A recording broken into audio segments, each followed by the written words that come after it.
In this video, we will learn how to delete a Shopify account. Let's get started. Here is my Shopify dashboard. I already have an account. If you don't have one, then sign up with a Google account and create one. First of all, click on the setting and go to Plan. Manage or change your Shopify plan. View our terms of service and privacy policy. Here you can see, there are two options, deactivate trial and choose plan.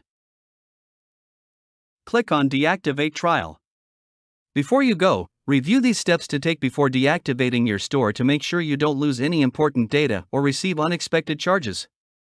If you need help, contact Shopify support. What is the main reason you are closing this store?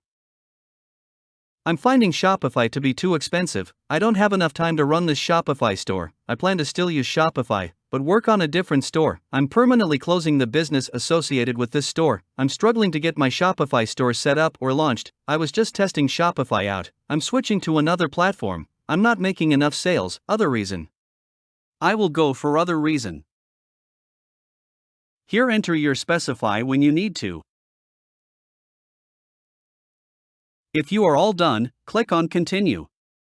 After you deactivate your store, you will no longer have access to Shopify admin, including your sales data, reports, or product and customer information.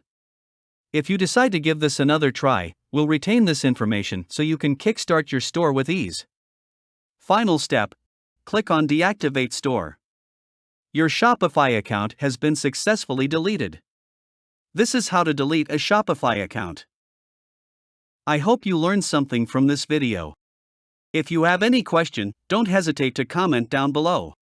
And thank you for watching.